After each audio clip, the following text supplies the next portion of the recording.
দেখুন, একটি শিশু ভূমিষ্ঠ হওয়ার পরে দুটি বিপরীত লক্ষণ দেখা যায়।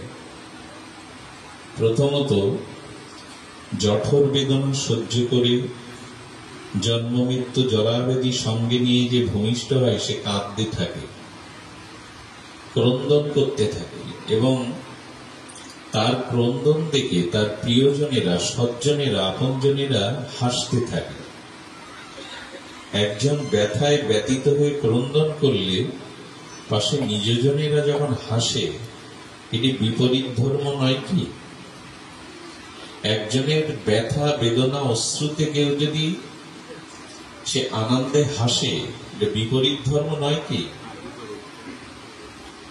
তো আমাদের তুলসীদাস গোস্বামী বললেন, যারা তোমার মাতৃ জঠরের এই বেদনা আর যন্ত্রণা, বিরহ, অশ্রু সজল নয়নে আর সেই ব্যথাতুর দিনে যারা তোমাকে দেখে হাসলো, তুমি প্রতিশোধ নেবে না? তোমার দুঃখ, তোমার বেদনায় যারা হাসছে, তুমি প্রতিশোধ নিয়ে যেও। জগৎ থেকে যাওয়ার আগে একটা প্রতিশোধ নিও। জগতের সর্বশ্রেষ্ঠ প্রতিশোধ কি জানেন? তাকে শেষ করে দেওয়া, তার সুখ কেড়ে নেওয়া, তার অস্তিত্ব বিলীন করা না। সব থেকে বড় প্রতিশোধ হলো জগতে আপনার দুঃখে যে হেসেছে, যদি কোনোদিন আপনার দুঃখে সে কাঁদতে থাকে, বিরহ বেদনা আরতি প্রকাশ করতে থাকে, এটাই হলো শ্রেষ্ঠ প্রতিশোধ। আপনার দুঃখে যিনি হেসেছেন, আপনার দুঃখে যেদিন উনি দুফোঁটা অশ্রু ফেলবেন, বিরহ বেদনা প্রকাশ করবেন, এটাই হলো জগতের সব থেকে বড় প্রতিশোধ নেওয়া। এই জন্য মহাপ্রভুকে যারা নিন্দা করতেন, সমালোচনা করতেন নবদ্বীপে, মহাপ্রভু যখন সচী মাকে, বিষ্ণুপ্রিয়াকে নিজের সর্বস্ব ত্যাগ করে ত্যাগ ধর্ম নিলেন, সন্ন্যাস নিলেন, তখন মহাপ্রভুর শত্রুরাই হাহাকার করতে লাগলো। এমন চাঁদ বদন, এমন সোনার বরণ, নবদ্বীপের অলঙ্কার ভূষণ, নিমায় পণ্ডিতাজ তার চাচুরো কেচুরো কেশ পরিত্যাগ করে বৈরাগ্য বেশ ধরে কাঙাল হয়ে রাস্তায় রাস্তায় ঘুরছে, তখন তারাও নিমায়ের জন্য কাঁদতে লাগলো। আপনার দুঃখে যারা হেসেছে, আপনার দুঃখে যেদিন তারা বিরহ অশ্রুপাত করবে, জানবেন এর থেকে বড় প্রতিশোধ আর জগতে নাই। তো যে শিশুটি এসেছিল, আমরা হেসেছিলাম, তার প্রতি আপনারা আশীর্বাদ করুন, সে শতায়ু লাভ করে জীবন ধন্য করে যেদিন জগৎ থেকে বিদায় নেবে, সেদিন সকলে যেন তার জন্য কাঁদে। তোমার ব্যথায় যারা হেসেছে, তোমার বিরহে একদিন যেন তারা জগতে কাঁদে। এই আশীর্বাদ আমরা বলতে পারবো না জন্মদিনে তোমায় কি দেবে উপহার, কি যেন গায়, বাংলায় নাও ভালোবাসা, হিন্দিতে নাও।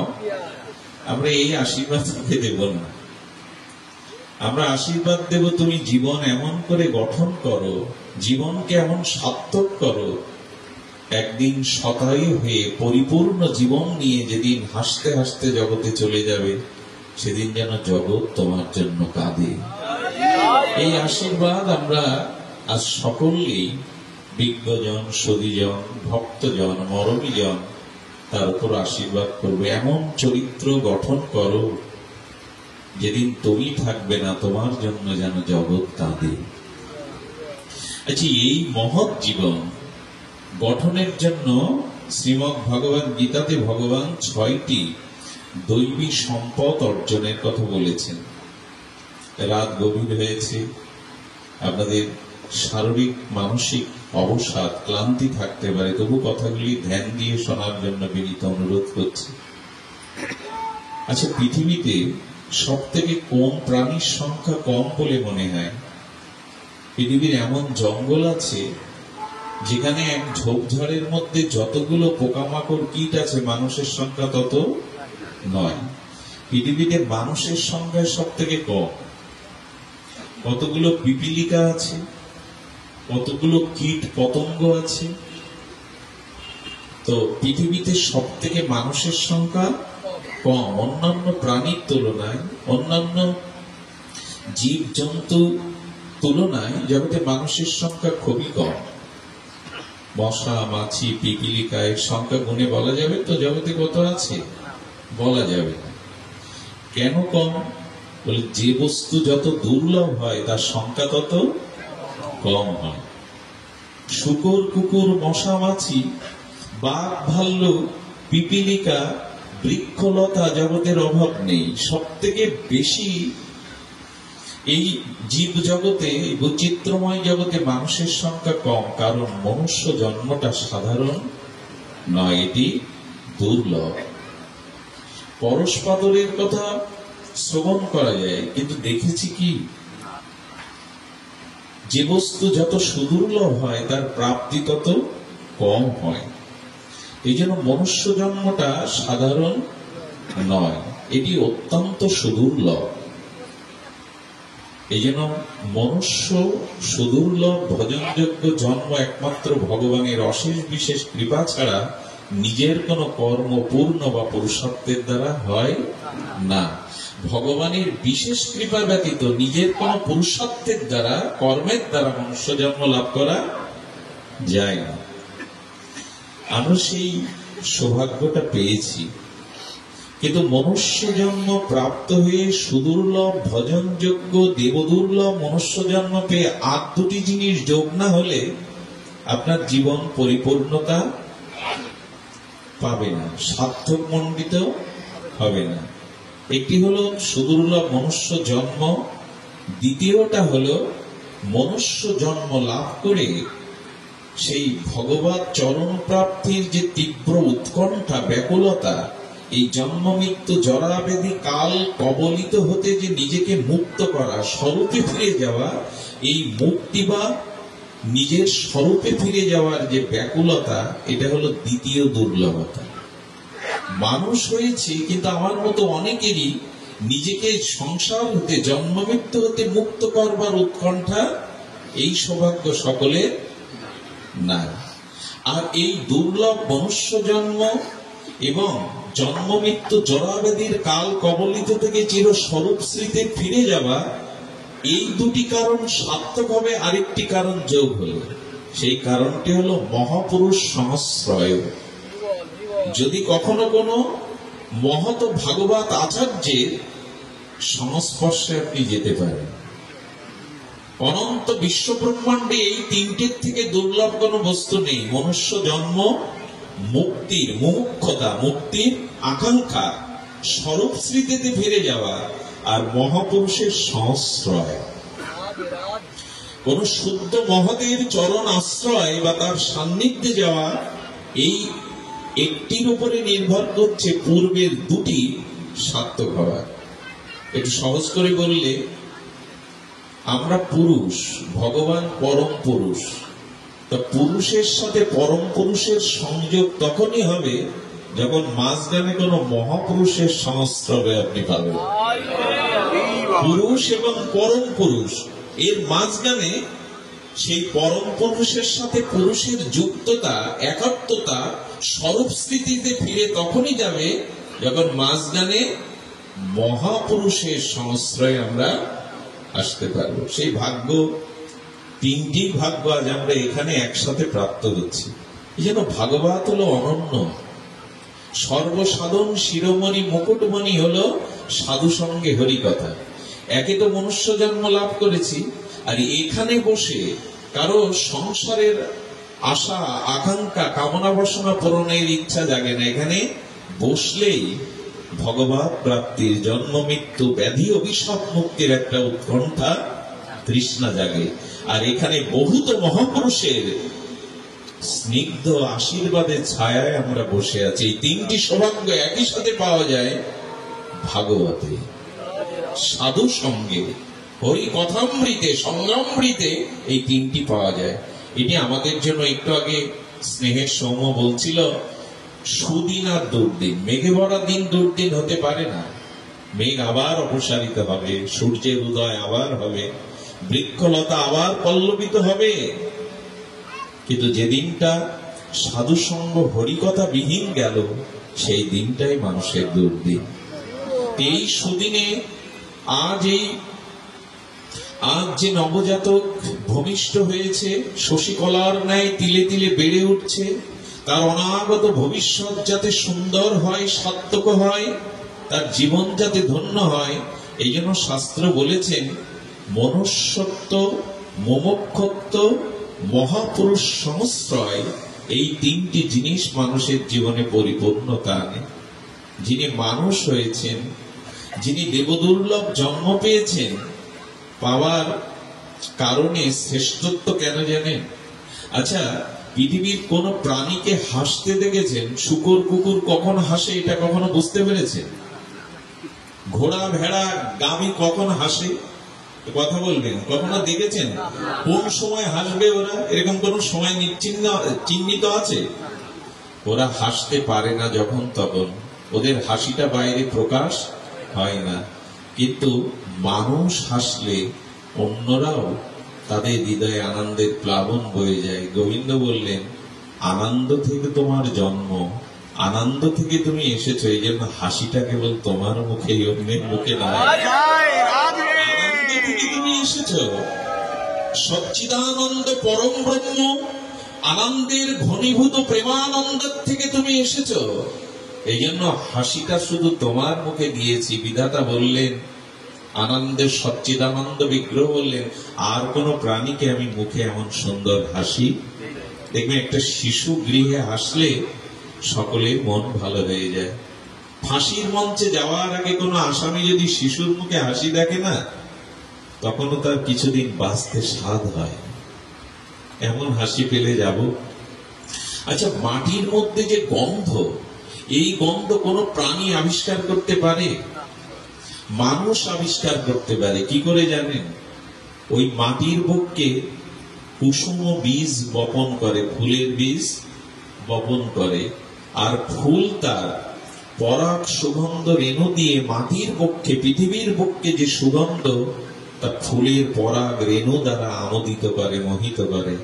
মানুষই কেবল গন্ধবতী পৃথিবী, মাটির মধ্যে গন্ধটা প্রকাশ করতে পারে ফুলের দ্বারা। কোন প্রাণী কি মাটি খুঁড়ে গন্ধ আবিষ্কার করতে পারবে?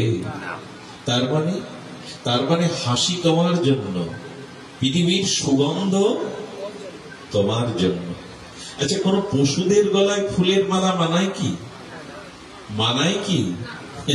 পশুর গলায় ফুলের মালা, কিন্তু মানুষের গলায় যখন বড় মাল্য দেয়া হয়, শ্রেষ্ঠত্বের মাল্য দেয়া হয়, কুসুমসিক্ত সুগন্ধ মণ্ডিত মাল্যদান করা হয়, সেটা বড় শোভিত হয়। মালা, গন্ধ, হাসি। আচ্ছা, মানুষ ব্যতীত কোন জীবজন্তু জানোয়ারের রান্নাঘর আছে গো? ওদের হাঁড়ি কড়া আছে, কেন নেই? আছে কি দাদা? কোন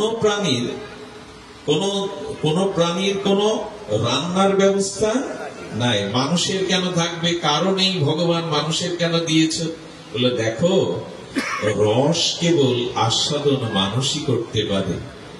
মায়েরা রান্নাঘরে গিয়ে এই বিধিবিশিষ্ট বস্তু দ্বারা যখন পরমান্ন তৈরি করে, আস্বাদ্য খাদ্য তৈরি করে, এই রস তৈরি করা, এই সরবিধ রসের আস্বাদন একমাত্র মানুষের ঘরেই আছে। কথাগুলি বলবার উদ্দেশ্য হলো, কথাগুলি বলবার উদ্দেশ্য হলো যে শব্দ। আচ্ছা, একটু লক্ষ্য করুন তো, এখানে যদি 5টা কাক একসাথে ডাকতে থাকে, 5টা বিড়াল একসাথে ডাকতে থাকে, এবং এখানে যদি অন্য প্রাণীগুলো, কুকুর শুকুর গুলো ডাকতে থাকে, এখান থেকে দৌড়ে পালাতে হবে, আমাদের কানে আঙুল দিতে হবে।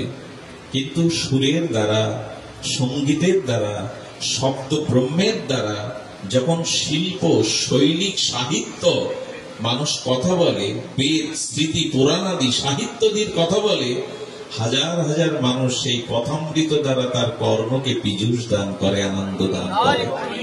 আমার বলবার অভিপ্রায় হলো, এই জগতের যে শব্দ, স্পর্শ, রূপ, রস, গন্ধ, এগুলি একমাত্র বিধাতা মানুষের জন্যই যথাযথ রূপে দান করেছেন। অন্য প্রাণী উপভোগ করতে পারে না। তুমি শ্রেষ্ঠ, এই সৃষ্টিতে তোমার মান্যতা সবার উপরে মানুষ শ্রেষ্ঠ। এই জন্য শব্দ, স্পর্শ, রূপ, রস, গন্ধ, সুর, সাহিত্য সব তোমার জন্য। ঈশ্বরের কত বড় অবদান, কত বড় উপহার আমাদের জন্য। তো সেই শ্রেষ্ঠত্বের মান্যতা আমি দিলাম তো। শব্দ, স্পর্শ, রং, রূপ, গন্ধ, এটি মানুষের জন্য বিধাতা সৃষ্টি করেছেন। একটা কথা বলি, যদি মানুষ সৃষ্টি না করতেন বিধাতা, তবে এত সুন্দর জগৎ রচনা করতেন না। যদি মানুষের সৃষ্টি না হতো, শব্দ, স্পর্শ, রূপ, রস, গন্ধ বিধাতা এমন সুন্দর করে পরিপাটি করে সৃষ্টি করত না। তার মূল কথা, ব্রহ্মা কর্তৃক শুনুন। প্রজাপতি, সনক পিতা, আমাদের জগৎ স্রষ্টা ব্রহ্মা জগৎ সৃষ্টি করেছিলেন। ভগবানের অশেষ বিশেষ করুণায়, কৃপায়, শক্তি সঞ্চারণে জগৎ সৃষ্টি করেছিলেন। সমস্ত প্রাণী জগৎ সৃষ্টি করেছিলেন। জল থেকে জলজ প্রাণী, অন্ডজ, এমনি করে আসে না, খেচর, জলচর, উভয়চর, আকাশচর, কত 84 লক্ষ প্রাণী সৃষ্টি করলেন। 80 লক্ষ প্রাণী সৃষ্টি করলেন ব্রহ্মা। ব্রহ্মা নিজে জগৎ সৃষ্টি করে, প্রাণী সৃষ্টি করে ব্রহ্মা আনন্দ পাচ্ছেন না। সৃষ্টির একটা আনন্দ আছে না, কোনো কিছু সৃষ্টির মাধ্যমে একটা আনন্দ আছে। তো প্রত্যেক সৃষ্টির পেছনে একটা আনন্দ আছে, আর আনন্দের কারণেই সৃষ্টি হয়। আচ্ছা, কবিগুরু এটা ব্যক্ত করেছেন, কোন এক অবশ শিশু তার গর্ভধারিণীকে, স্নেহবৎসল মাকে জিজ্ঞাসা করছে, মা, আমি জন্মাবার আগে কোথায় ছিলাম? এই প্রশ্নের উত্তর কি দেবে মা? মা, আমি জন্মাবার আগে কোথায় ছিলাম? মা বহু চিন্তা করে একটা উত্তর দিলেন। উত্তরটা কবিগুরু তুলে ধরলেন, খোকা, তুই আনন্দ হয়ে আমার মাঝে ছিলি, আনন্দের কারণেই তোর প্রকাশ। পিতামাতা, স্বামী স্ত্রীর দাম্পত্য জীবনের আনন্দেরই প্রকাশ হলো তার সন্তান। প্রত্যেক সৃষ্টির পেছনে একটা আনন্দ থাকে, আনন্দ ছাড়া কোনো সৃষ্টি। ওই যে ছোটবেলায় পুতুল খেলা না, মাটির পুতুল তৈরি করে বর বধূ সাজিয়ে ঘর তৈরি করা, এটাও আনন্দের জন্য। ওই মাটির পুতুল নিয়ে খেলা শিশুর কাছে যদি সোনার দলা দেন, সে সোনা ফেলে দিয়ে তার পুতুল খেলা চাইবে, কারণ ওই সৃষ্টির মধ্যেই তার আনন্দ। প্রত্যেক সৃষ্টিতে আনন্দ থাকে। কিন্তু ব্রহ্মা জগৎ সৃষ্টি করলেন, প্রকৃতি সৃষ্টি করলেন, জলচর, উভয়চর, খেচর, সমস্ত প্রাণী সৃষ্টি করে ব্রহ্মা আনন্দ পেলেন না। গোবিন্দকে আহ্বান করছেন, ধ্যান করছেন। গোবিন্দ প্রকাট হয়ে বললেন, ব্রহ্মা, এত কিছু সৃষ্টির প্রেরণা দিয়ে, শক্তি দিয়ে তোমাকে সৃষ্টি করতে বললাম, সৃষ্টি করলে তোমার বদনে হাসি নেই কেন? ব্রহ্মা বললেন, প্রভু, তোমার শক্তি সঞ্চারণে সৃষ্টি করেছি, কিন্তু আমার মনে হয় সৃষ্টির পরিপূর্ণতা এখনো পাইনি, সৃষ্টির পরিপূর্ণতা এখনো পাইনি। ভগবান তখন বললেন, সৃষ্টির পরিপূর্ণতা পাওয়ার জন্য যে সৃষ্টি প্রয়োজন, সে সৃষ্টি তোমার দ্বারা এখনো হয়নি। তুমি আমার সব থেকে প্রিয়, সব থেকে আনন্দের একটা সৃষ্টি জগতে সৃষ্টি করো, যার দ্বারা আমিও প্রফুল্ল হব, আমিও আনন্দিত পাব।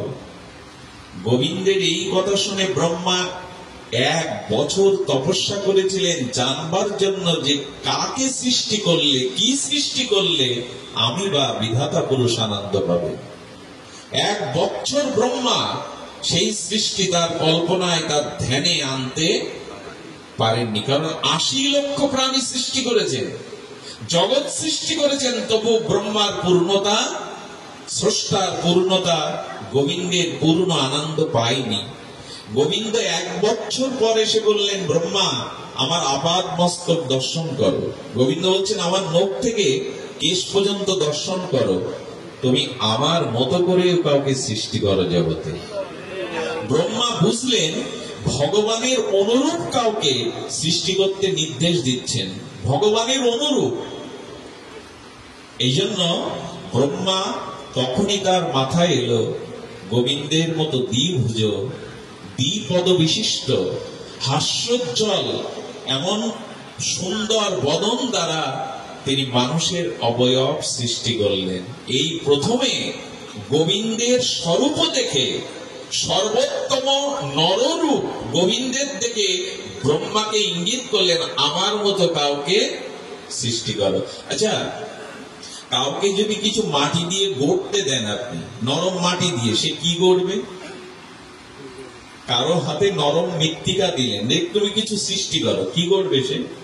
বলে তার মনের মধ্যে যে ভব্য ভাবনা আছে, সেই ভাবনা অনুযায়ী সে রূপ গড়বে। জানেন, একজন জঙ্গলেই থাকতো, সে কখনো সভ্য সমাজে এসে ভগবানকে, ভগবানের বিগ্রহকে, মানুষকে দর্শন করেনি। সে জঙ্গলেই তার জীবন অতিপাত, জীবন পাত করেছেন, জীবনকে দেখেছেন, অনুভব করেছেন। তাকে দেয়া হলো একদলা নরম মাটি, সে কি গড়ালো জানেন? সে বানরই গড়ালো। যদি তাকে শিব গড়াতে বলেন, সে শিব তো দেখেনি, সত্যম শিবম সুন্দরের মূর্তি সে কখনো দেখেনি, সে দেখেছে নয়নমনে বানর। এই জন্য যতবার তাকে বলেন শিব গড়াতে, সে ততবারই বানরেরই রূপ। যার মনের যেমন ভাবনা, তার সৃষ্টিতেও ঠিক তেমনি রূপ পায়। যার ভেতরে যেমন ভাব, যার ভেতরে যেমন অনুভূতি, তার সমস্ত সৃষ্টির মধ্যে তার ভাবেরই প্রকাশ হয়। একটু বলতে হয়, কিছু মনে নেবেন না। যারা ধূমপান করে, বিড়ি সিগারেট খায়, তারা আপনার সামনে যখন এসেছে তখন বিড়ি সিগারেট খাচ্ছে না, কিন্তু বোঝা যায় কি বিড়ি সিগারেট খায়? বোঝা যায় কি না? আচ্ছা, যিনি মাংস বিক্রি করেন, তিনি রাস্তা দিয়ে হেঁটে যাচ্ছেন বাজার দিয়ে, তার গায়ে তো আর মাংস লাগানো নেই, একটা গন্ধ পান কি মাংসের? যিনি ভিএনের কাজ করেন, মানে সন্দেশ মিষ্টান্ন দিয়ে তৈরি করেন, সে যেতে গিয়ে দেখেছেন কখনো তার গায়ে দিয়ে মিষ্টির গন্ধ বেরোয় কিনা? অবশ্যই বেরোয়। ঠাকুর রামকৃষ্ণ বলেছিলেন, মূলো যদি খাও তাহলে ভেতর থেকে উদগিরণ বা ঢেকুরটাও তার গন্ধ আসবে। অর্থাৎ যার ভিতরে যেমন ভাব আছে, তার সমস্ত সৃষ্টিতে তার ভাবেরই প্রকাশ ঘটবে। এই জন্য তোমার আচার আচরণ বলে দেয়, তোমার ব্যবহারই বলে দেয় তোমার ভেতরের ভাব কেমন। এটা বেশি কিছু গবেষণা করতে হয় না। তো ব্রহ্মা গোবিন্দের অনুরূপ একটি মাটির দেহ সৃষ্টি করলেন। একটা কথা বলি, ব্রহ্মা কিন্তু আমাদের অবয়ব দেহ সৃষ্টি করতে পারে, কিন্তু আমাদের আত্মা দিতে ব্রহ্মা সক্ষম নয়। আমাদের আত্মাটা ব্রহ্মা দেননি, আমাদের দেহের অবয়বটা সৃষ্টি করেছেন ব্রহ্মা, আত্মা দিয়েছেন স্বয়ং গোবিন্দ পরমেশ্বর, তিনি আত্মাটা দিয়েছেন। তো যখন মানুষ সৃষ্টি করলেন গোবিন্দের পূর্ণ অবয়ব দেখে, সেই মানুষের মধ্যে প্রবেশ করে গোবিন্দ বললেন, ব্রহ্মা তোমার সৃষ্টি এতদিনে সফলতা পেল, তোমার সৃষ্টি এতদিনে পূর্ণতা পেল। অর্থাৎ মানুষের মধ্যে আত্মারূপে ভগবান পরমাত্মা আত্মারূপে প্রবেশ করে বললেন, আজ এই সৃষ্টির শ্রেষ্ঠত্ব নিরূপণ হলো। ব্রহ্মা তোমার সৃষ্টি আজ ধন্য হলো। পৃথিবী থেকে মানুষগুলোকে তুলে নিন, সৃষ্টিকে রেখে দিন, সৃষ্টির মান্যতা থাকবে না। কারণ একমাত্র মানুষই তার উৎকর্ষ, তার মেধা, তার তপস্যা সাধনার দ্বারা এই জগতে যত কিছু মঙ্গলময়, এই জগতে যত কিছু সুন্দর, মানুষেরই আবিষ্কার করা। খনিজ সম্পদ কে আবিষ্কার করেছে? পশু পাখি? খনিজ সম্পদটা, সোনার খনি, তেলের খনি, এগুলো কারা আবিষ্কার করে বাবা? মানুষই তো আবিষ্কার করে। আজ পৃথিবী যা কিছু গড়া হয়েছে তা মানুষের আবিষ্কারে। কিন্তু তারপরও একটা দুঃসংবাদ আছে। দুঃসংবাদটা, বর্তমান ভৌতিক বিজ্ঞান, বর্তমান জড় বিজ্ঞান এই পৃথিবীতে অমৃতের থেকে বিষ তুলেছে বেশি। আর সারা পৃথিবীতে বিজ্ঞান যা সৃষ্টি করেছে তা ভৌতিক উন্নতি। ভৌতিক উন্নতি মানে জানেন তো, এই যে ড্রোন, এই যে যুদ্ধ বিমান, এগুলো কম কথা নাকি? আজকের যে পরমাণু বোমা, এগুলি সাধারণ না। আমি কেন পৃথিবীর সমস্ত সমস্ত একটু যারা চিন্তা করে তারা বলবে বিজ্ঞান তোমার ভৌতিক উন্নতি দ্বারা, অবকাঠামো উন্নতি দ্বারা তুমি মঙ্গলে যেতে পারো, চন্দ্র জয় করতে পারো, তুমি পাতাল মহাকাশ জয় করতে পারো, কিন্তু পৃথিবীতে তোমাদের দ্বারা যা সৃষ্টি হয়েছে তা শুধু ধ্বংসের দাবামা বাজিয়েছে। সৃষ্টির আনন্দ, সৃষ্টির কল্যাণ আর ভৌতিক বিজ্ঞান আবিষ্কার করতে খুব বেশি পারিনি। বিজ্ঞানের উৎকর্ষ স্বীকার করতে হবে। এই যে মাইকে কথা বলছে এটাও বিজ্ঞানের দান। ইলেকট্রিসিটি পাখা দ্বারা এখন যে গরমে শীতলতা পাচ্ছেন অস্বীকার করা যাবে না। এখন মোবাইল অস্বীকার করা, নেট অস্বীকার করা যাবে না। কিন্তু যদি সৃষ্টির মান্যতা বিচার করেন, এই সৃষ্টি বর্তমান ভৌতিক বিজ্ঞান জগতের কল্যাণের থেকে অকল্যাণটাই বেশি ডেকে এনেছে। ঈশ্বরের বিশ্বাসের তুলনায় অবিশ্বাসটা বেশি করে সৃষ্টি করেছে।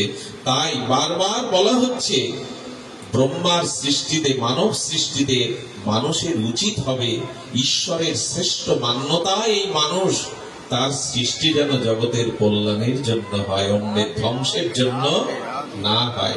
মনুষ্য জীবনে এটাই লক্ষ্য করা উচিত, আমার দ্বারা কোনো প্রাণীর যেন হিংসা বা অকল্যাণ না হয়।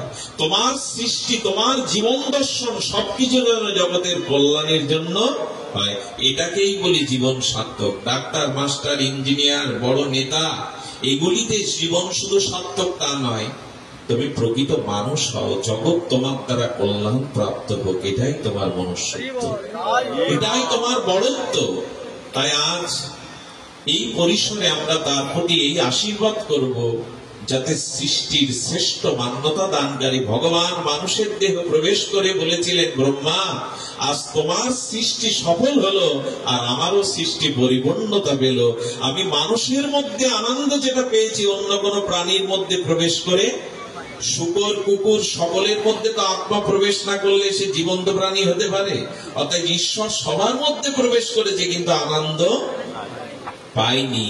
এই জন্য বিশ্বকবির সেই পয়ার, সেই সীমার মাঝে অসীম তুমি বাজাও আপন সুর, আমার মাঝে তোমার প্রকাশ তাই এত সুমধুর। প্রভু তুমি যদি সমুদ্র হও আমি তোমার তরঙ্গ, তুমি যদি চাঁদ হও আমি তোমার জ্যোৎস্না, আমার ছাড়া তোমার সৃষ্টি আনন্দময় হতে পারে না। সমুদ্রের তরঙ্গ না থাকলে সমুদ্রের শ্রেষ্ঠত্ব, সৌন্দর্য আসে না। তুমি যদি সমুদ্র হও আমি তার তরঙ্গ, তুমি যদি চাঁদ হও আমি তার জ্যোৎস্না। এই জন্য মানুষের মধ্যে প্রবেশ করেই ভগবান চিরায়ত আনন্দ পেয়েছেন। তো মানুষের মধ্যে প্রবেশ করে ভগবানের অনুরূপ মনুষ্য দেহ পেয়ে আমরা সেই মান্যতা, আমাদের সেই সৃষ্টির শ্রেষ্ঠত্ব আমরা রেখেছি তো? এই প্রশ্ন করেই বেশি দূর এগোবো না। যে ভগবান আনন্দ পেয়েছেন আমাকে সৃষ্টি করে, আমার মাঝে ভগবান প্রকাশ হয়ে তিনি আমার সাথে খেলেছেন। আচ্ছা, ব্রহ্মা যখন বললেন প্রভু মানুষই যখন একমাত্র তোমার শ্রেষ্ঠ জীব, আনন্দের উৎস, তখন আর যত প্রাণীকে সৃষ্টি করেছে আমি সবকে নিশ্চিহ্ন করে দেই। বুঝতে পারছেন কথা? ব্রহ্মা বলছেন মানুষের মধ্যেই যখন তোমার পূর্ণ প্রকাশ আনন্দ, তখন অন্য জীব জগতে রেখে লাভ কি? অন্য যাদের সৃষ্টি করেছি সবাইকে আমি নিশ্চিহ্ন করে দিই? বলে না ব্রহ্মা, ওদেরও দরকার। বলে কেন জানো? এই শ্রেষ্ঠ মানুষ যার হৃদয়ে আমি বসে আছি, স্বয়ং ভগবান যার হৃদয়ে আছে, আমাকে হৃদয়ে পেয়েও, আমার শাস্ত্র পেয়েও, আমার সাধুগুরু বৈষ্ণব পেয়েও, আমার হরিনাম হরিকথা পেয়েও যারা এই মান্যতা দিল না, সৃষ্টির শ্রেষ্ঠত্ব মানুষের কাজ করলো না, তারা পুনরায় আবার শুকর কুকুরে ফিরে যাবে। এই জন্য ওই শরীরগুলো নষ্ট করে না, ওদের মধ্যে আবার এরা ঢুকে যাবে।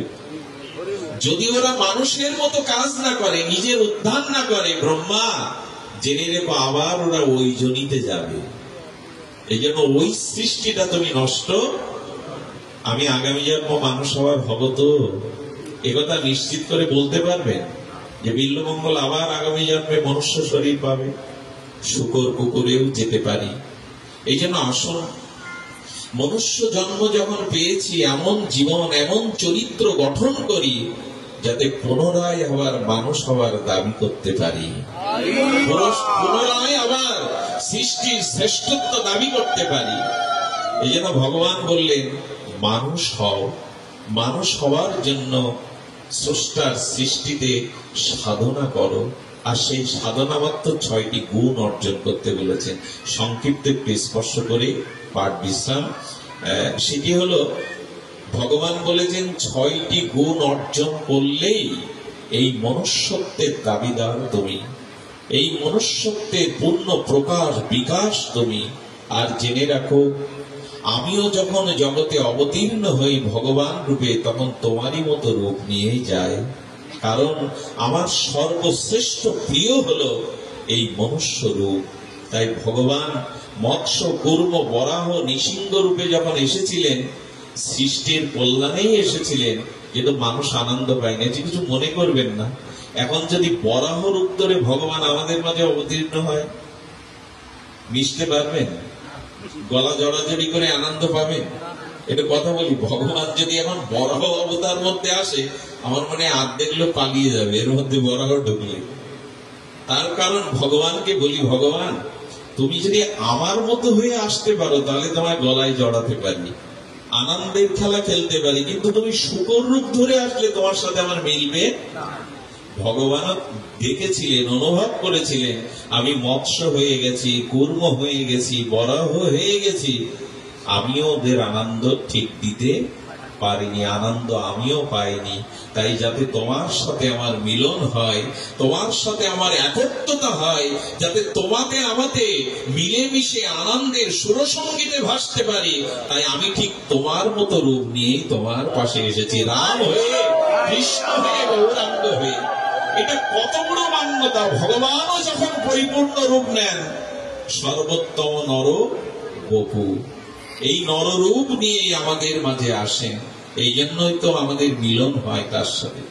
তোমার মাঝে আমার প্রকাশ, তাই এত সমুদ্র।